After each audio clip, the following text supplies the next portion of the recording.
First half കുറച്ച് ലേഗാണ്. പിന്നെ നമ്മൾ വിചാരിച്ച പോലത്തെ ഒരു ഇത് കിട്ടിയിട്ടില്ല, പടത്തിന് കുമ്മ് കിട്ടിയിട്ടില്ല.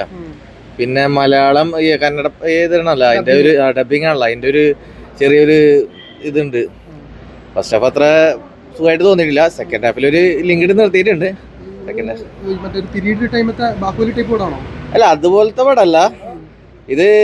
നമ്മളെ എന്താ പറയാ, പീരിയോഡിക് ടൈമിൽ ആ ഒരു അടുത്ത ജനറേഷനിലേക്ക് വരുന്ന ഒരു സംഭവം ഉണ്ടല്ലോ, അതാണ് കാണിക്കുന്നത്. പക്ഷെ അത് ഇതുവരെ അത്ര സുഖമായിട്ട് തോന്നിയിട്ടില്ല.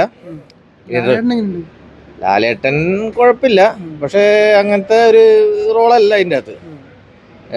പിന്നെ മറ്റേ പുതിയ നടനുണ്ടല്ലോ, പുള്ളിയും ഒരു പടം മലയാളം ഡബിങ് ആയതെന്ന് തോന്നുന്നല്ലോ, ഒരു വലിയ സുഖമായിട്ടില്ല. ഇല്ലില്ല, അതിനുള്ള ചാൻസ് ഫസ്റ്റ് ഹാഫിൽ ഇത്രയും കിട്ടിയിട്ടില്ല. തൂക്കാനുള്ള ചാൻസ് കുറവാ. പക്ഷെ ഇനി സെക്കൻഡ് ഹാഫിൽ എന്താണെന്നുള്ളത് നമുക്ക് കറക്റ്റായിട്ട് പറയാൻ പറ്റുള്ളൂ.